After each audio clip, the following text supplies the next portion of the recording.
I prefer gold to silver, for my medal. I figured you'd recommend me for one since I pulled your boots out of the fire. If we present you with a medal, you'll end up sitting on stage listening to politicians make speeches for a couple of hours. That's a good point. They'd probably make me shave, too. I spent the last 7 weeks working on this baby. No medal's worth that. So, Commander, why don't you tell me why you're really here? How's the Normandy performing? Is she everything they said she'd be?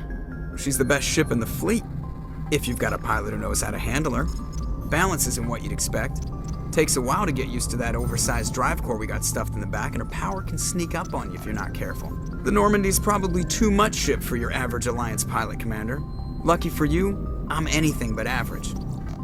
I like to know my crew. Mind if I ask you a few questions? I can see where this is going. You did a background check on me, didn't you? Well, I'll tell you the same thing I told the captain. You want me as your pilot. I'm not good. I'm not even great. I am the best damn helmsman in the Alliance fleet. Top of my class in flight school, I earned that. All those commendations in my file, I earned every single one. Those weren't given to me as charity for my disease. What are you talking about? Are you sick? You mean you didn't know? Oh, crap. Okay, I've got Vrolik syndrome, brittle bone disease. The bones in my legs never develop properly. They're basically hollow, too much force and they'll shatter. Even with crutches and my leg braces, it's hard to get around. One wrong step and crack! It's very dramatic. But I've learned to manage my condition, Commander. Put the Normandy in my hands and I'll make her dance for you. Just don't ask me to get up and dance unless, you like the sound of snapping shin bones. Why does everyone call you Joker? It's a lot shorter than saying Alliance Flight Lieutenant Jeff Moreau. Plus, I love to make little children laugh. You're dodging the question. Look, I didn't pick the name. One of the instructors in flight school used to bug me about never smiling. She started calling me Joker, and it stuck. Why didn't you ever smile? Hey, I worked my ass off in flight school, Commander. The world's not gonna hand you anything if you go around grinning like an idiot. By the end of the year, I was the best pilot in the academy, even better than the instructors, and everybody knew it. They'd all got their asses kicked by the sickly kid with the creaky little legs. One guess who was smiling at graduation? How'd you end up joining the Alliance? Look, if you're looking for an inspirational tale of the crippled kid overcoming impossible odds, you're gonna be disappointed. My mother was a civilian contractor working for the Alliance. I basically grew up on the Arcturus station back when they were building up the fleets. Spend all that time around Alliance ships, there's a good chance you'll end up going to the Academy. I have to go. All right, see ya.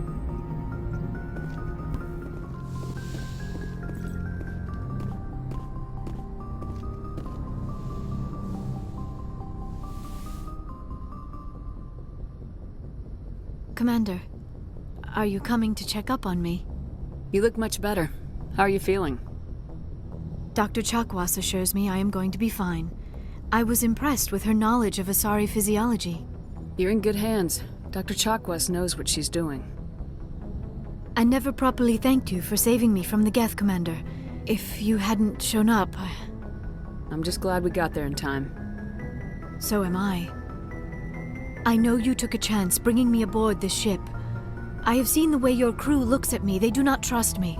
But I am not like Benezia. I will do whatever I can to help you stop Saren. I promise. Don't worry, Liara. I trust you. I know you won't let me down. It means a lot to hear you say that, Commander. Thank you. Do you know why Benezia joined up with Saren? I don't understand it. She was always outspoken about the need for the Asari to become more involved in shaping galactic events. Maybe she thought allying herself with Saren would somehow be for the greater good in the long run. At least I hope so. This hurts you, doesn't it? None of this makes any sense to me. I have not spoken to Benezia in many years, but I know her, and this was not like her. Something changed. Tell me about yourself, Liara. Me? I am afraid I am not very interesting, Commander. I spend most of my time on remote digs, unearthing mundane items buried in long-forgotten Prothean ruins. Sounds dangerous. And lonely. Sometimes I would run afoul of indigenous life forms or stumble across a small band of mercenaries or privateers, but I was always careful. Until the Geth followed me to Artemis Tau. I never found myself in any situation my biotics could not handle. As for the solitude, well, that is one aspect that most appealed to me. Sometimes I just need to get away from other people. You don't like other people? I suppose it comes from being a matriarch's daughter. People expected me to follow in Benezia's footsteps. They wanted me to become a leader of our people. Matriarchs guide their followers into the future. They seek the truth of what is yet to come. Maybe that's why I became so interested in the secrets of the past. It sounds so foolish when I say it out loud. It sounds like I became an archaeologist simply to spite Benezia. All children rebel against their parents. It's a natural part of growing up. Aha, you share the wisdom of the matriarch, Shepard. That is exactly what Benezia said when I told her of my decision. But there was more to it than that. I felt drawn to the past. The Protheans were these wondrous, mysterious figures. I wanted to know everything about them. That is why I find you so fascinating. You were marked by the beacon on Eden Prime. You were touched by working Prothean technology. Sounds like you want to dissect me in a lab somewhere. What? No, I did not mean to insinuate. I never meant to offend you, Shepard. I only meant that you would be an interesting specimen for an in-depth study. No, that's even worse. Calm down, Liara. I was only joking. Joking? Oh, by the goddess, how could I be so dense? You must think I am a complete and utter fool. Now you know why I prefer to spend my time in the field with data disks and computers. I always seem to say something embarrassing around other people. Please, just pretend this conversation never happened. I'd like to know more about the Asari. We were the first species to discover the Citadel. We were instrumental in forming the Council, and we always strive to be the voice of peaceful cooperation in galactic disputes. My people believe we are all part of a single galactic community. Each species contributes something to the greater whole. Although we seek to understand other species, it seems few of them seek to understand us. The galaxy is filled with rumors and misinformation about my people. Like what? Most of the inaccuracies are centered around our mating rituals. My species is monogendered. Male and female have no real meaning for us. We still require a partner to reproduce. This second parent, however, may be of any species and any gender. I don't understand. Your species can mate with anyone? Mating is not quite the proper term, not as you understand it. Physical contact may or may not be involved, but it is not an essential element of the union. The true connection is mental. Our physiology allows us to meld with other beings. We can touch the very depths of their minds. We explore the genetic memory of their species. We share the most basic elements of their individual and racial identities. We then pass these traits on to our daughters. It is how we learn to grow as a species and how we develop a greater understanding of other races. What happens to your partner after the union? Every relationship is different. Some unions are a single encounter with both parents parting ways afterwards. Others can be more long-term. Sometimes an Asari and her partner will stay together for many decades. You Asari live for 1,000 years. What happens when your partner dies? Few sapient species live as long as my kind. We have learned to take a philosophical approach to our unions. We do not focus on the inevitable loss of our partners. Instead, we enjoy the time we spend with them. And even after they're gone, a part of them lives on in us. The union is a connection that transcends both time and space. Do you know who Matriarch Benezia chose as her partner? She rarely spoke of her partner. Though I know my father, if you want to use that term, was another Asari. Benezia never told you her partner's name? Union with our own kind is no longer common, not for the purposes of reproduction. Most Asari believe it weakens our species. Asari daughters inherit racial traits from the father species. If both parents are Asari, then nothing has been gained, or so conventional wisdom would hold. I am what is sometimes called a pureblood, though no Asari would ever be cruel enough to say the word to my face. It is a great insult among my people. It is possible Benezia's partner was embarrassed by their union. She may have been too ashamed to publicly acknowledge me as her offspring. Maybe she wanted to meet you but couldn't. Something could have happened to her. Maybe she passed away. You might be right. I hope you are. But I have no way to know for sure. Benezia never spoke of her partner. Whatever happened, it caused her too much pain to dwell on it. She raised me by herself, though that is not uncommon. Many Asari raise their children alone, particularly if the father species is short-lived. Often the partner will pass on long before the child reaches maturity. I should go. Goodbye, Shepard.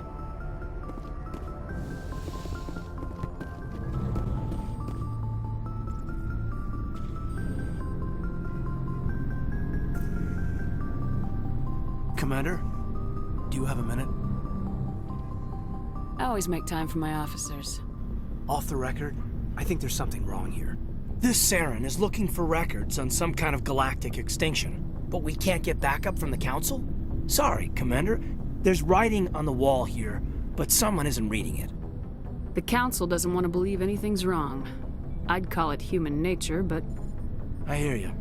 It just seems like a group that's been around as long as the Council should see this coming. I mean, it's funny, we finally get out here, and the final frontier was already settled. And the residents don't even seem impressed by the view. Or the dangers. well, well. You're a romantic. Did you sign on for the dream, Malenko? Secure a man's future in space? Yeah, I read a lot of those books when I was a kid, where the hero goes to space to prove himself worthy of a woman he loves, or, you know, for justice. Or maybe I was a romantic in the beginning, but I thought about it after brain camp. Biotic acclimation and temperance training. I'm not looking for the dream. I just want to do some good. See what's out here. Sorry if I got too informal. Protocol wasn't a big focus back in Bot. Tell me about it. Biotic acclimation and temperance didn't last past the airlock. To the kids they hauled in, it was brain camp. Sorry, hauled in is unkind. We were encouraged to commit to an evaluation of our abilities so an understanding of biotics could be compiled. There are worse results of accidental exposure to Element Zero in the womb. Beats the brain tumors some kids grew up with. Seems like you beat the odds. How many didn't make it? Out of 100, maybe 60 have no effect. 30 suffer adverse effects, little things like brain cancer. The other 10 show enough ability to augment with implants. Not always permanent, though. Not like the cancer. Next thing you know, you're out on Jump Zero. And how's a kid supposed to deal with that? A station at the edge of human space. Jump Zero is Gagarin Station, right? What's it like? Yeah, that's the official name. Biggest and farthest facility we had for decades. Right on the termination shock, the outer edge of the solar system. It's where they did all the Goose Chase FTL research before we caught on to using mass effect fields. It was a sterile research platform when I was there. There were other kids in the same boat, right? At least you weren't alone out there. That's true. We did have a little circle that'd get together every night before lights out. We didn't have much to do, though. It was a research platform then, and Kinetics kept Jump Zero off the extranet to prevent leaks. You know of any intentional exposures for certain? No one knows. Doesn't mean they didn't happen. As big as the exposures were, it was hard to track down accidentals.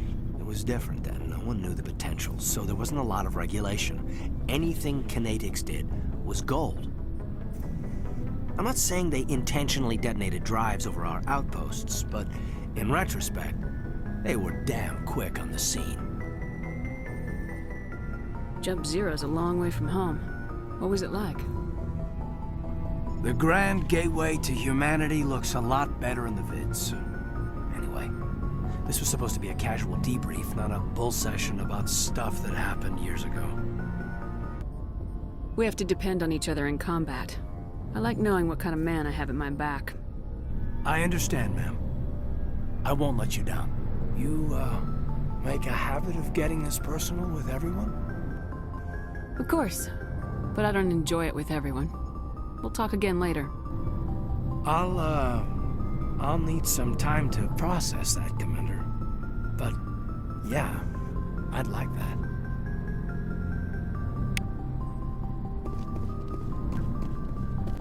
Commander, how are you? Why did you want to be a C-Sec officer in the first place? That's a good question. There were several reasons, I guess. Like what? Probably the same as most officers. I wanted to fight injustice, wanted to help people. I guess my father had something to do with it too. He was C-Sec, one of the best. I grew up hearing about his accomplishments or seeing his picture on the vids after a big arrest.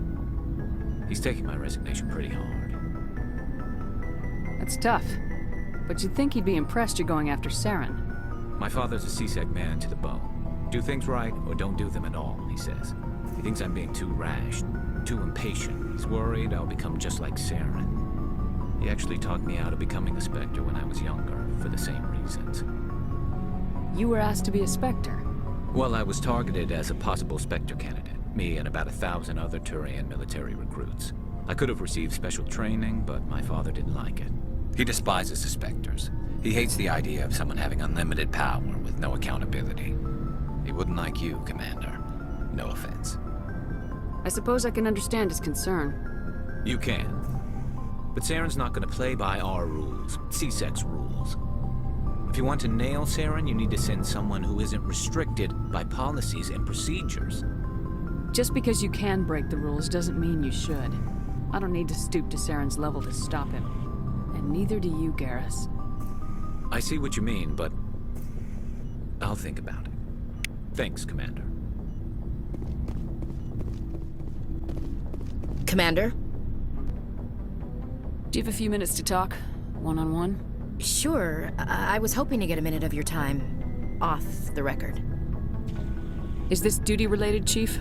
No, ma'am. Well, maybe. I know things are different aboard the Normandy, but I'm concerned about the aliens, Vakarian and Rex. With all due respect, Commander, should they have full access to the ship? They may not serve the Alliance, Chief, but they're allies. At least as far as Saren goes. This is the most advanced ship in the Alliance Navy. I don't think we should give them free rein to poke around the vital systems. Engines, sensors, weapons. You don't trust the Alliance's allies? I'm not sure I'd call the Council races allies.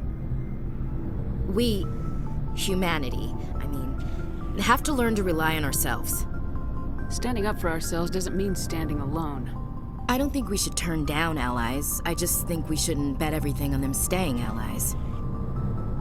As noble as the Council members seem now, if their backs are against the wall, they'll abandon us. You got a pessimistic view of the universe, Williams. A pessimist is what an optimist calls a realist. Look, if you're fighting a bear and the only way for you to survive is to sick your dog on it and run, you'll do it. As much as you love your dog, it isn't human. It's not racism, not really. Members of their species will always be more important to them than humans are. These seem like deeply held beliefs, Williams. What made you think this way? My family's defended the Alliance since it was founded. My father, grandfather, great-grandmother, they all picked up a rifle and swore the oath of service. I guess we just tend to think of Earth's interests as our own. It doesn't sound like you've worked with aliens before. No, ma'am. Mainly I've been groundside, part of the surface garrison forces. I did get a rotation on a space station for training. Every Marine a rifleman, every rifleman ZG certified. That's odd. Your record is spotless and your technical scores are exemplary. You should be serving with the fleet. Anyway, that's why I haven't served with many aliens, Commander. I come from a military family too. My parents were both Navy. Anybody in your family we might know? Couldn't say, Commander. We probably have a lot in common. You join up to carry on the tradition? No. The future of humanity is out here. There's so much we haven't seen yet. Yeah. I still remember my first field exercise on Titan. When we hit mud, the reality hit me. I'm the first person who ever stood here. Then my drill instructor kicked me in the ass. I went face first into the muck. He spent the next 5 minutes chewing me out for gold bricking. Don't tell me you had Gunny Ellison. He's the only one who uses that word to describe shirking duty. Oh, Lord. You went to the Makapog boot camp, too? Yeah. Gunny Ellison's still reaming out recruits down there. Kicking ass and using words like inveigle and pusillanimous.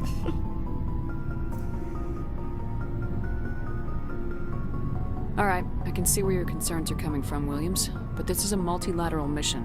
You're gonna have to work with aliens, like it or not. It won't be a problem, Commander. You say jump, I say how high. You tell me to kiss a Turian, I'll ask which cheek. I don't think kissing Turians will be necessary. You never know, Commander. Dismissed, Chief. Ma'am. So, we've got Saren on the run. It won't be long now. Saren's good, but I'm better. Good. He's rotten. To the core. I could tell as soon as I met him. Why didn't you tell me this sooner? I would've if I thought it was important. I think I'd like to hear about it just the same. This was a while ago. A bunch of mercs were bragging about a job out near the edges of the Terminus systems. They said it paid well and the boss was never around to ride them. They said he was looking for more men, too. So I checked it out. I didn't know Saren was openly recruiting mercs. It wasn't that open, and he only showed his face once. We'd been raiding ships in the area for months when we took out this massive cargo freighter. Our biggest haul yet. I was on board checking bodies for valuables, looking for some extra credits. That's when I saw him. What did Saren want with the ship? I don't know what he wanted. He was just moving through the ship, watching. A couple of the mercs called him by name, but he never spoke to them. Never spoke to anyone. I had a really bad feeling about him, so I got the hell out. Didn't even wait to get paid. What kind of cargo was the freighter carrying? What was Saren after? I don't know. All I saw on that ship was food and medical supplies. There were some basic weapons, but nothing big. If there was anything of value on that ship, I didn't see it. That's why I didn't mention it sooner. Whose ship was it? There was a Volus trading vessel. Big one. Lots of guards. But they were no match for us. That's the only time you saw him? Yeah. Didn't even know who he was. Still wouldn't if I hadn't joined up with you. But my instincts were right. Every other merc on that mission turned up dead within a week. Every damn one. So long, Rex. Shepard.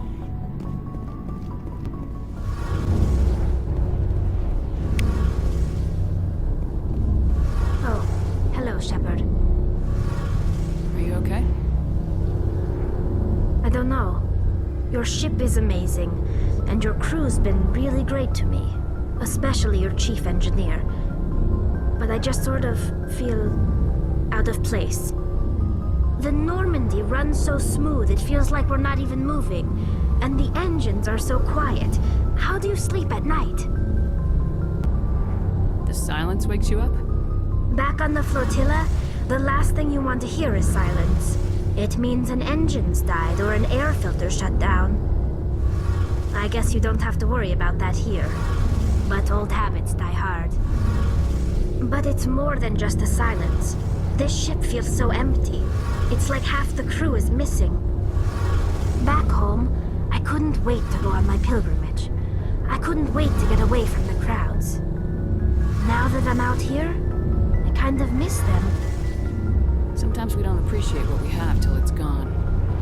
That's true. I'm starting to wonder if that's what the pilgrimage is really about. It's given me a whole new perspective on my people and our culture.